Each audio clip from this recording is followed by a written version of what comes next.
Yeah, Eric Baxter, Senior Counsel and Vice President at the Beckett Fund for Religious Liberty. Counsel for the petitioners, around 300 parents in Montgomery County who are just looking for the right to opt their children out of instruction that is highly controversial, tells kids that doctors guessed at their sex when they were born, and that they can choose for themselves who they are. The board allowed opt-outs for an entire year and then overnight kind of withdrew them with no explanation. And we're simply asking for that opt-out right to be returned. We haven't challenged the books being in the school or being used by teachers, but our clients have asked that their students just be allowed to step outside the classroom. We think the court was very sympathetic to that. We were optimistic about our chances. They seem very concerned about the content of the school books, the instruction to teachers to disrupt students either or thinking about sex, to rewrite the norms, and to just really do things that are contrary to the things that their parents are trying to teach them. So we're very happy with the way the argument went today. We look forward to the court's ruling. We have with us several of our clients, a couple of whom are going to make a statement. And so I'll turn the time over first to Melissa Persak, and we'll go from there. This will be followed by Svitlana Roman. Sorry. Good afternoon. My name is Melissa. I am a Catholic and the mother of 2 children currently in Montgomery County Public Schools. Both were in elementary school when the board suddenly decided to revoke the opt-out. This forced our diverse religious neighbors, friends, and teachers to join arm in arm against and to protest. The Montgomery County School Board has forced my family and many other families into a difficult and unjust situation. By mandating these books, the board has taken away our right to opt our children out of content that directly contradicts our religious beliefs. Instead of respecting our role as parents to guide our children's education, the board is imposing lessons on gender transition, sexual attraction, and other topics that our own district's principals have said are inappropriate for children ages 4 to 11. This is not a matter of banning curriculum or stopping others from following their beliefs. It is about protecting our right as parents to decide what our children learn and when, especially when it comes to sensitive issues like gender, sexuality, and family life. Again, we are talking about children ages 4 to 11. No parent should have to choose between preserving their religious beliefs and sending their children to public school. Today, we ask the justices to uphold our freedom to raise our children according to our faith and values, free from government interference. We hope the court will agree that school board officials can never replace parents who know and love their kids best. Thank you. Good afternoon. My name is Svitlana Roman, and I'm here today as a mother and a Ukrainian Orthodox Christian. Like many parents, my husband and I believe it is our duty to raise our child in a home grounded in faith. But the Montgomery County School Board has made it extremely difficult for us to do so. The board is mandating that elementary school children, including our son, engage with storybooks celebrating pride parades, drag queens, and gender transitions. As Christians, we teach our son that gender is a gift from God and a natural, unchanging part of who we are. We cannot, in good conscience, expose our child to materials that contradict these fundamental beliefs.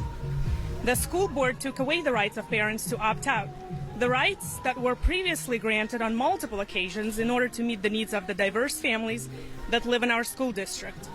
This forced us to make a difficult decision to take our son out of public schools, which has come at a great personal and financial cost.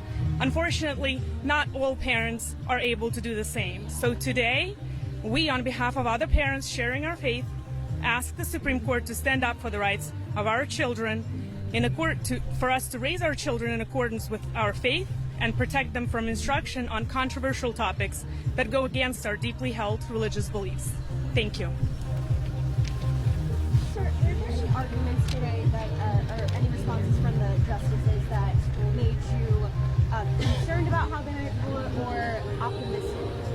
I feel very optimistic about all of the judges' questions. I mean, the books then speak for themselves.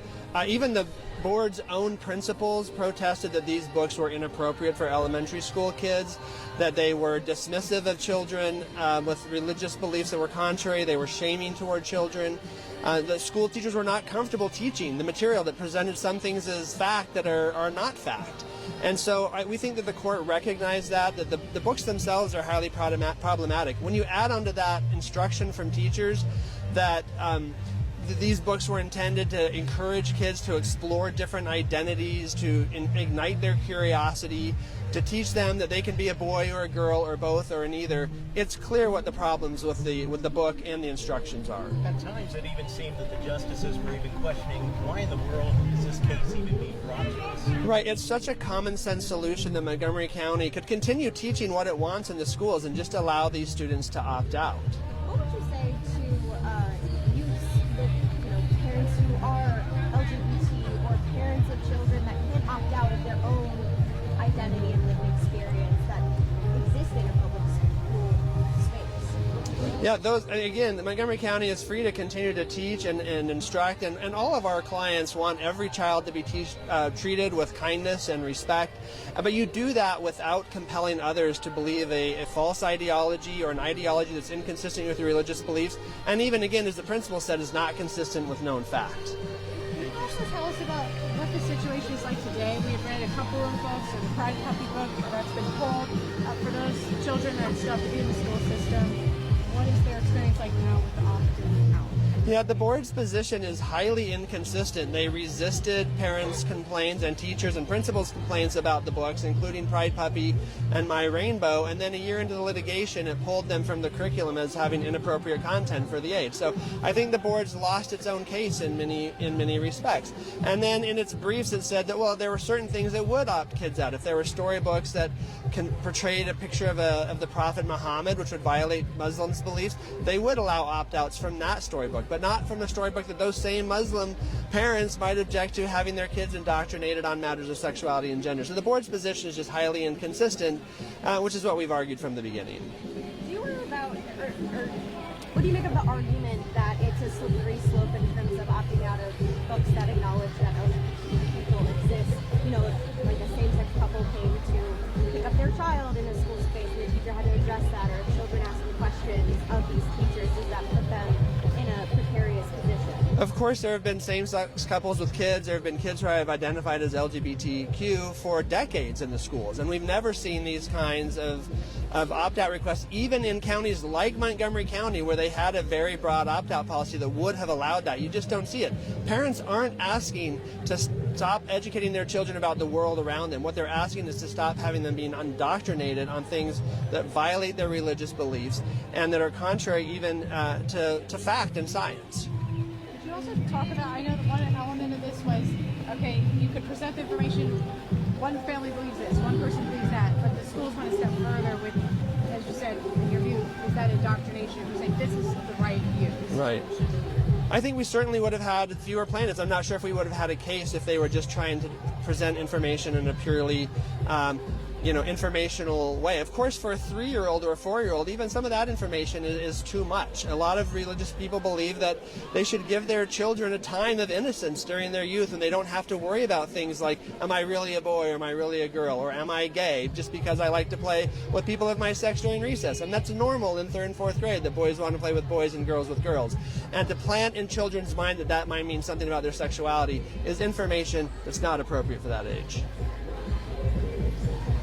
What do you think of the state's argument that there was going to be some sort of new era of these discrimination cases coming, if there were to be a favorable ruling for you all? What was that even sort of about in your viewpoint, that there was going to be some sort of new generation of religious discrimination cases? This is really trying to worry the court that there will be lots of cases, but we know it's been possible for decades to bring these kinds of claims.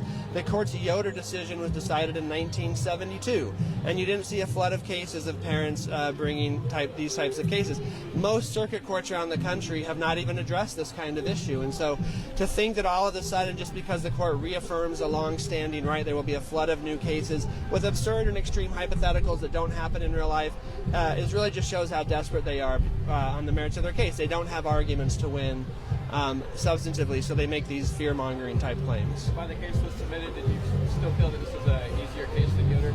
I do think it's an easier case. In Yoder, the court talked a lot about students just being exposed in general to values about competitiveness, careerism, that were incidentally, happen in a public school. Here we have teachers deliberately telling students things that they should disregard their parents' views on. And so we think this makes this case much easier than Yoder. And I think several of the justices seem to recognize that, saying there's actual coercion going on in this case, not anything close to just mere exposure. Thank you, sir. Okay, thank you. Let's get your name. Eric Baxter, Senior Counsel and Vice President of the Beckett Fund for Religious Liberty. Thank